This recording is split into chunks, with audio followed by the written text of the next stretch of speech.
Bonjour à tous. Alors, me voici prêt pour ma deuxième vidéo. Je vais essayer de vous faire une vidéo par rapport au titre un petit peu, où je parle du jugement, voilà.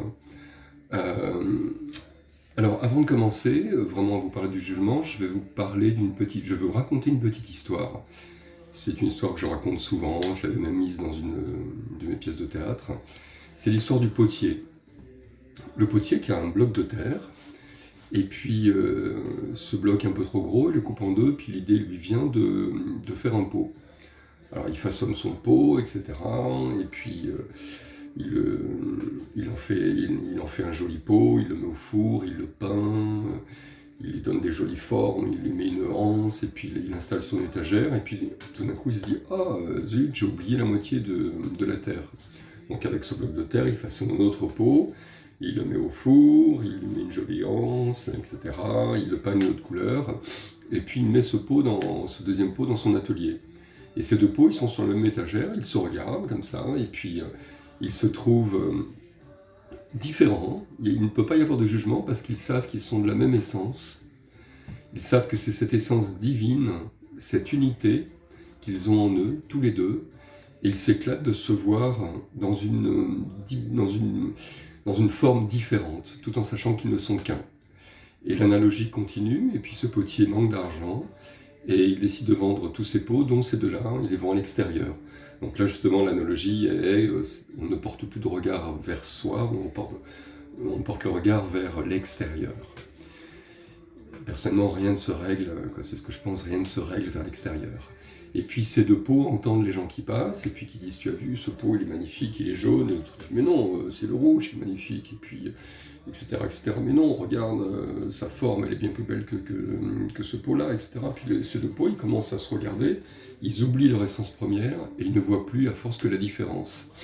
Et là, ils commencent à se juger, c'est moi qui suis le plus beau pot, l'autre, c'est moi qui suis le moins beau pot, et puis ils ont peur d'être mal achetés, donc entre guillemets, d'avoir une vie qu'ils n'apprécient pas.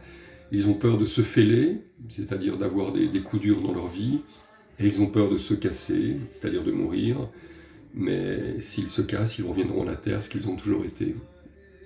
Voilà l'analogie un petit peu de cette histoire de peau. Et c'est pour rappeler à tout homme, en fait, que le but de tout homme sur Terre, c'est de retrouver cette essence en soi. Et tout simplement, le jugement disparaît.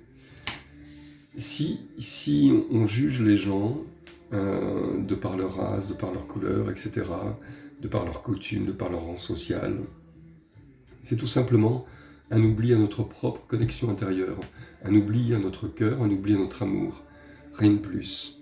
Alors on peut travailler sur tous les clivages extérieurs, mais une autre analogie, mon maître disait, si tu veux qu'une plante pousse dans sa toute belle splendeur, le bon jardinier qui a du cœur mais qui ne sait pas bien s'y prendre, il va prendre une éponge, il va essayer de nettoyer la feuille, les racines, et voilà, et puis il va faire tout ce qu'il peut, mais cette plante va finir par se dessécher. Et le jardinier, qui lui sait comment s'y prendre, il va prendre le seau, il va le remplir d'eau, il va arroser ce qui ne se voit pas, les racines. Et dans son ensemble, la plante réapparaît. Alors maintenant, parlons un peu plus précisément des jugements. Comment s'apercevoir que l'on juge vraiment ? Quand on commence à être dans un chemin intérieur, on fait de plus en plus attention, jusqu'au jour où on se dit « non, moi c'est bon, je ne juge plus ». Mais on ne se rend pas compte à quel point le jugement peut être insidieux. Si par exemple, quand j'étais jeune, j'ai vu mes parents se disputer, et à ce moment-là, j'ai vu un monsieur avec une barbe fournie et des lunettes passer. C'est un exemple. Eh bien, après, plus tard, cette mémoire, elle s'inscrit, plus tard, un jour, quand je vais parler à quelqu'un qui porte une barbe fournie et des lunettes, quelque chose en moi sera fermé, quelque chose ne pourra pas s'ouvrir. Et en fait, on est rempli de petites mémoires comme ça, de par notre culture, tout à l'heure je parlais de rang social, de par toute notre éducation, on a des tas de petits blocages, des tas. Il y a des gens qui vont dire, moi je préfère les bruns, moi je préfère les blonds, les blondes, les brunes, etc. Moi je préfère plutôt les gens qui ont le teint mat, plutôt les gens qui ont le teint clair, les grands, les petits, les gros, les maigres, etc. Et tout ça, ça fait plein de petits jugements, on ne s'en rend pas compte, mais on ne peut pas s'ouvrir à l'autre s'il reste le moindre jugement. C'est ce qu'on appelle des filtres. Quelqu'un va me parler, et puis, et puis nos filtres, de toute façon, ils ont fait le barrage et ils savent très bien récupérer et ne prendre ce qu'ils ont envie ne prendre uniquement ce qu'on a envie de prendre. Et ça, c'est l'ego.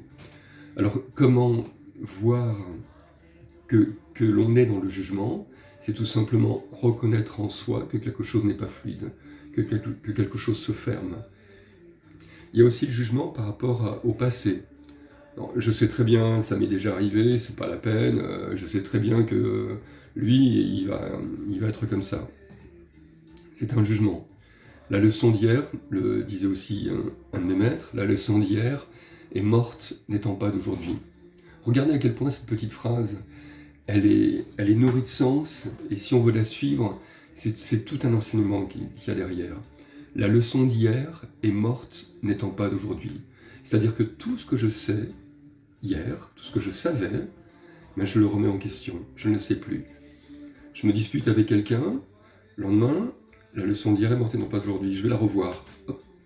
Comment je vais me positionner? Est-ce que je peux avoir un petit jugement? C'est moi qui avais raison? Comment ci, comment ça? C'est tout simplement voir qu'en nous, il y a encore des parties qui ne sont pas sereines. Et donc on ne projette pas notre regard vers l'extérieur, on le projette à l'intérieur, on s'occupe de nous. Ça ne veut pas dire qu'on est égoïste, ça veut dire que la première chose qu'on essaie de régler, c'est nous-mêmes. Et après, on peut aller dans le monde. Alors ça ne veut pas dire qu'il faut se fermer au monde pour pouvoir aller vers le monde, mais ça veut dire qu'il faut savoir s'écouter, et s'écouter aussi sans se rejuger. Oh là là, j'ai fait mal. Ça y est, on se juge. Cette fois-ci, c'est l'ego qui se juge lui-même, parce que l'ego a peur de se fondre. Et je ne sais pas si je l'avais dit à la première vidéo, mais je ne pense pas, mais c'est quelque chose que je dis souvent. L'ego, il a sa propre intelligence. L'ego, il arrive au moment de la mort, au moment de la naissance, et il repart au moment de la mort. Rien de plus. Et l'ego, il ne connaît que ça, que notre identification, notre petite personne. Mais nous ne sommes pas notre petite personne. Nous ne sommes pas notre sexe, nous ne sommes pas notre âge, nous ne sommes pas notre physique, nous ne sommes pas notre culture, nous ne sommes pas notre passé, nous ne sommes pas notre avenir, nous ne sommes pas notre éducation, notre rang social, nous ne sommes pas notre savoir, nous ne sommes pas nos mémoires, nous ne sommes pas nos désirs, nous ne sommes pas nos peurs, nos blocages, nos pensées, notre corps émotionnel. Nous sommes juste cet instant. Juste cet instant. Dans cet instant, j'existe. Depuis que je parle, je n'existe plus. J'existe juste à ce moment-là. Et à ce moment-là, qu'est-ce que je ressens? Quand je m'adresse à l'autre, est-ce que je ressens que quelque part, je me suis fermé? Si je m'en aperçois pas, je m'en aperçois pas. Toute certitude est une forme de jugement. Je sais que je ne sais plus rien. C'est déjà une belle voix. Oui, moi je sais que les choses sont comme ça. Rien n'est figé. Nous sommes pareils à la rivière toujours elle coule. Si jamais la mémo, soyons pareils, pareil une rivière. On ne sait rien, on ne retient rien, lâchons tout. Et vous allez voir que nous sommes plein de petits jugements. Jugements sur nous-mêmes, jugements sur l'autre, jugements sur les situations. Voilà, j'ai crevé, oh là là, j'aurais pas dû crever, parce que normalement je vais arriver en retard au travail, puis c'est... Pourquoi je juge? C'est un jugement, c'est une fixation, c'est quelque chose que je ne laisse pas passer. Après, je pense que beaucoup pensent que j'allais parler du jugement à l'autre, mais il n'y a pas que le jugement à l'autre, il y a toute forme de jugement.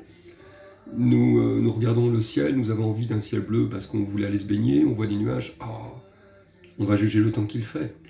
Parce que tout simplement, il ne correspond pas à ce qu'on avait prévu. Mais si on arrêtait de prévoir et de figer les choses, on peut les espérer sans les figer. Voilà. Et ça, c'est autre chose, c'est un art de vivre. Mais le jugement, je dirais que ça peut être aussi un art de vivre. Mais le jugement, c'est tout d'abord une reconnaissance à l'autre, une reconnaissance à soi, et se rendre compte, par rapport à l'histoire que j'ai racontée tout à l'heure, que tout jugement vient d'une perte de notre relation à notre source profonde. Je le dis souvent aussi, je le dis dans mes stages, je le dis dans mes dans mes petites histoires que je raconte, je le dis à mes amis, je le dis partout. Il y a un précepte védique qui dit Rishi Devata Chanda, le connaisseur, Rishi, le sage. Mon maître c'est Maharishi, voilà, donc Rishi c'est le voyant, le sage, c'est le créateur, il crée le connu. Chanda, donc Chanda c'est l'autre, le deux. Et entre Rishi et Chanda, il y a le lien divin, Devata, Rishi, Devata, Chanda. Et si je perds ce lien, si j'enlève le lien Devata, je ne vois que l'autre, je suis un pot qui regarde un autre pot et qui regarde les différences. Et si je remets ce lien divin, je ne vois que cette source qui nous unit, même si notre forme est différente. Quand on dit namasté en Inde, c'est pas simplement bonjour, c'est je m'incline devant ce que je reconnais, ce qu'il y a en toi, car je sais que je le porte aussi en moi. Et en cette reconnaissance, je m'incline. Voilà, je préfère faire pour l'instant des petites vidéos courtes, et puis on verra plus tard ce que vont donner mes vidéos, si elles plaisent. Mettez des pouces si elles plaisent, parce que je crois que quand on fait des trucs YouTube, c'est bien si on met des pouces. Mettez pas des pouces comme ça, pourquoi pas, ou si vous avez envie, vous pouvez le faire aussi. Je vous souhaite plein de bonnes choses. Restez bien ancrés devant ce monde qui s'effondre. Vous le sentez tous. On vit une sacrée période et l'ancrage est très très très très important.